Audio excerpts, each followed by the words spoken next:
अस्सलाम वालेकुम दोस्तों। अॼु असांजो सफ़र आहे टंडो भागो दिलबर सिंधी दिलबर ख्वाजा ऐं फैसल चीमा पहिरीं प्यारे दोस्तनि खे मुबारकूं ॾींदे जदीद जी क़ैद मां आज़ादी खां पोइ मुबारकूं ॾियण पिया वञूं। दिलबर ख्वाजा बिल्कुलु दिलबर आहे, चीमा बिल्कुलु चीमा आहे। बहितरीनु दोस्त असांजा हिकु कूड़े केस में हिकु करप्ट पार्टी जी शमूलियत जे लाइ ज़ोर भरियो वियो उन्हनि ते, पर उन्हनि जे ज़ुल्म ऐं तशदुद कयो वियो।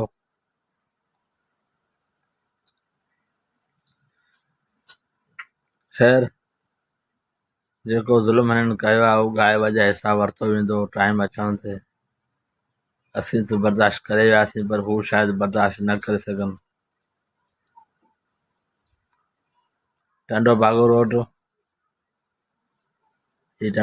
रोड आहे VIP सिस्टम ऐं हिकिड़ो सुठो ख़ूबसूरत रोड आहे, छो त डॉक्टर ज़ुल्फ़िकार मिर्ज़ा जे दौर जा वण रखियल आहिनि।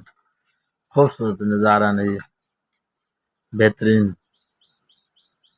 त आऊं सलीम बजीर ऐं करीम मुशपली ऐं मिर्ज़ा शाहिद गोपंग सुबुह खां प्रोग्राम ठहियो, ॿ ॾींहं गाॾी संभरियासीं पिए, करीब प्रोग्राम ठहियो पिए, करीब न पिए ठहियो, करीब हिकिड़ो हुयो हिकिड़ो कोन हुयो। नेठि शाम जो टई गॾु थियासीं त गेर हणी निकिरी पियासीं। इहे ख़ूबसूरत नज़ारा टंडे बागे बदीन रोड जा आहिनि, ख़ूबसूरत नज़ारा। डॉक्टर ज़ुल्फ़िकार मिर्ज़ा जो वेझो साथी ऐं दिलबर साथी, तमामु वेझो ऐं बहादुर अॻवान दिलबर सिंधी पूरो बदीन ठाहे थो, सिर्फ़ु टंडो भागो न। हू हिकु यज़ीद खां जंग खटे, यज़ीद खां आज़ादी आयो, जंग खटे आयो आहे। यज़ीद खां जंग खटे जॾहिं हू टंडे भागे में शामिल थियो त हुनखे 3-4 हज़ार अजर मिलियो, छो त हू कंधु मथे खणी आयो, कंधु झुकाए कोन आयो। इन करे हुन दिलबर सिंधी खे असां सलाम करण जे लाइ ऐं मुबारक ॾियण लाइ वञूं, सलूट करण लाइ वञूं, छो त मुस्लिम खे सलूट कबा आहिनि। टंडो भागो रोड तव्हां ॾिसी रहिया आहियो, ख़ूबसूरत रोड आहे।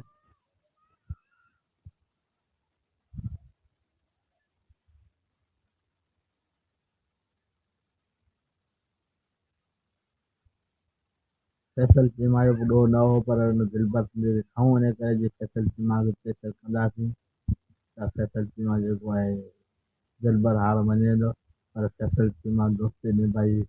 वाह दोस्त, तोखे सलाम आहे फैसल त सलाम आहे। दोस्ती ईअं निभाइबी आहे, कीअं दोस्ती निभाइबी माण्हू। फैसल चीमा खे सलाम आहे।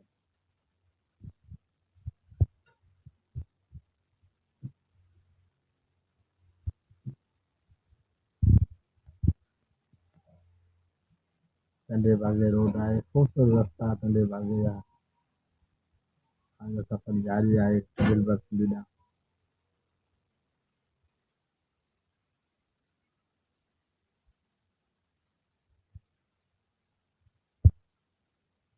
बहितरीनु रस्तो वञे थो।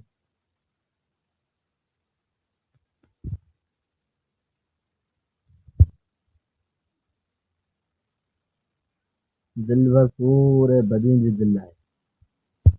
उन्हनि ते ज़ुल्म तशदुद कयो वियो, उन्हनि जे ॿारनि खे तंग कयो वियो, उन्हनि जी फैमिली खे तंग कयो वियो।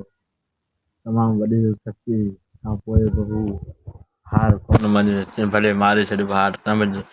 इहा ॻाल्हि दिलबर खे ज़मीन वटि आसमान ते पहुचाए छॾियो, छो त मुड़ुसनि जूं ॻाल्हियूं ॻाइबियूं आहिनि। असीं टंडे भागे में पहुची विया आहियूं दोस्तो। हीउ टंडे भागे जो तमामु पुराणो हिकु क़दीमी शहरु आहे।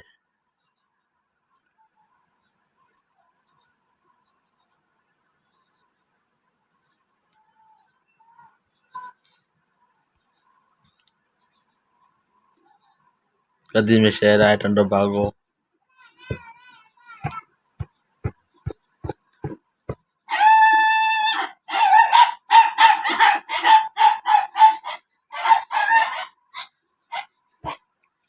तमामु सुठो शहरु आहे। दिलबर सिंधी जो तक़दीर पाण पे अची आहियूं। दिलबर खे सलूट करण लाइ दिलि चयो, असां सलूट कयो। छो त दिलबर हिकु बहादुर ऐं हिकु बाज़मीर गैरतमंद अॻवान आहे। मिर्ज़ा डॉक्टर ज़ुल्फ़िकार मिर्ज़ा जो हे कौसर नवाज़ जूने जो असांजो प्यारो दोस्त फैसल चीमा जे ॿी संगत जेका आहे मुबारक ॾियणु आई हुई। सलीम बजी शायदि मिर्ज़ा शाहिद गोपांग सभु प्यारा पीर दोस्त वेठा आहियूं। असां मुबारक ॾिनियूंसीं। दिलबर खे सलाम आहे, वाक़ई दिलबर खे सलाम आहे।